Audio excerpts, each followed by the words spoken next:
Bueno, mi nombre es Juan Sebastián Uribe Quintero, soy de la Maestría de Políticas Públicas y me dispongo a hacer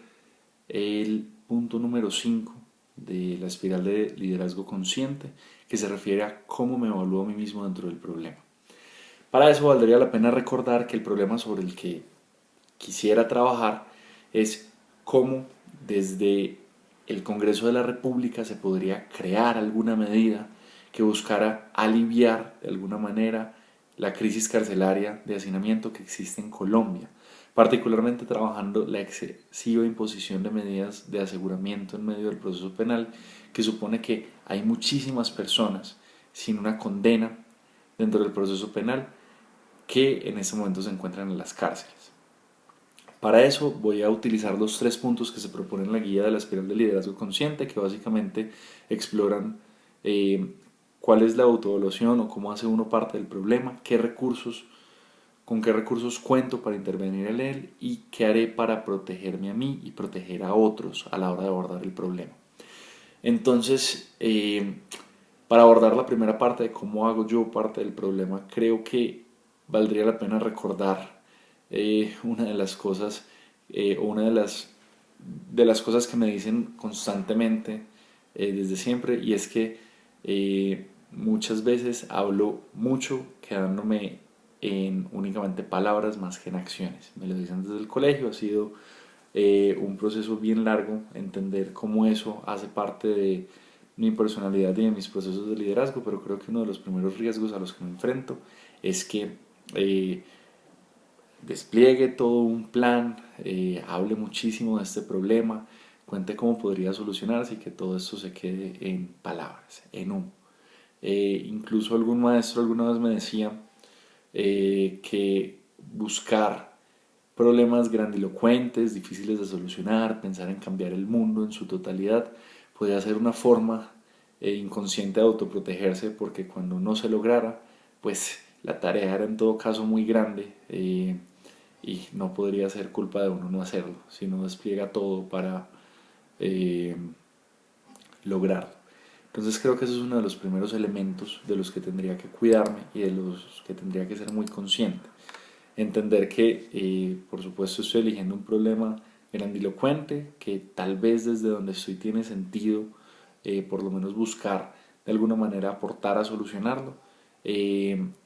pero que efectivamente es necesario emprender acciones que se puedan materializar y llevar a cabo para, de alguna manera, aportar a su solución. Eh, en ese sentido, creo que uno de los riesgos a los que me enfrento, más que, digamos, y en términos de los relatos que me cuento a mí mismo y los que otros cuentan de mí, puede que no sea tanto desde la parte exterior,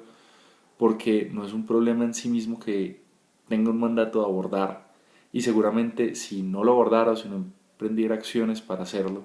eh,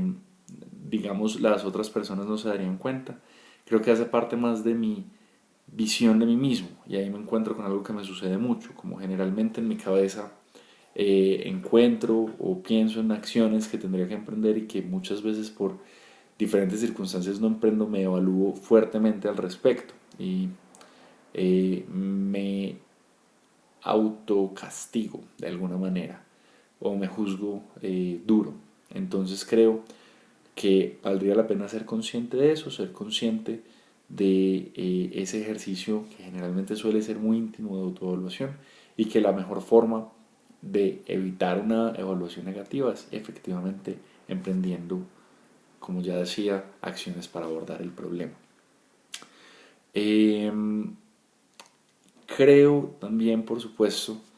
para cerrar este punto, que tengo un hambre en ese sentido de aportar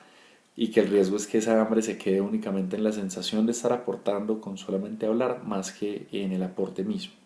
Entonces, creo que esos son los elementos que tendría que tener muy en cuenta a la hora de abordar el problema. Ahora, respecto a los recursos con los que cuento para hacerlo, pues en primer lugar, si podría llamarse como una posición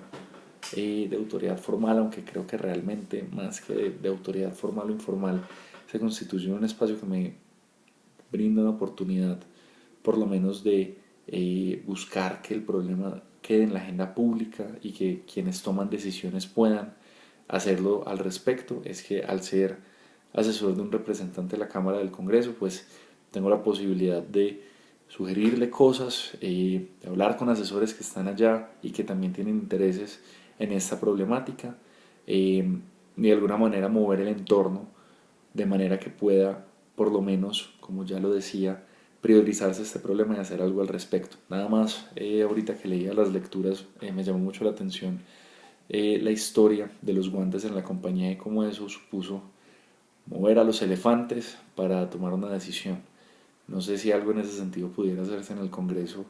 respecto al hacinamiento carcelario que pudiera llevar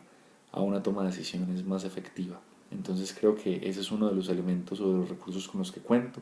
Adicionalmente, la universidad de la que me gradué, que es EAFIT en Medellín, y la universidad en la que estoy, en el marco de la cual se hace este curso, que es la de los Andes, creo que tienen una tradición jurídica bastante liberal y preocupada por problemas de este estilo, que hacen que existan recursos tanto humanos como técnicos y de conocimiento que permiten entender bien el problema y permitirán tener información para buscar solucionar. Creo en ese sentido que la pregunta por cuánto estoy dispuesto a sacrificar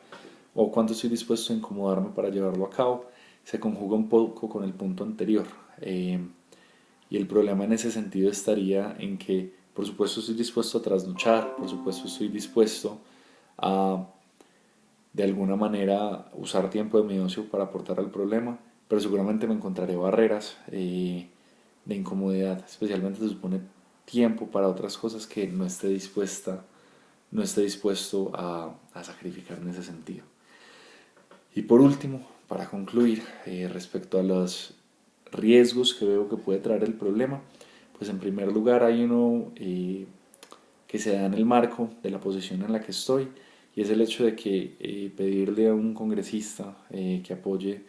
o que trate un tema polémico que generalmente supone dilapidar capital político o ponerse en boga o en boca de todos de cuenta de la existencia de prejuicios o incredulidades al respecto, puede ser riesgoso para la persona con la que trabajo, para el representante con el que trabajo. Adicionalmente, igualmente traer este tema a la agenda pública puede suponer una reestigmatización de las personas que son objeto de este, es decir, la población carcelaria y sus familias, y el riesgo de que se afiancen esos prejuicios y que el problema en ese sentido se vuelva,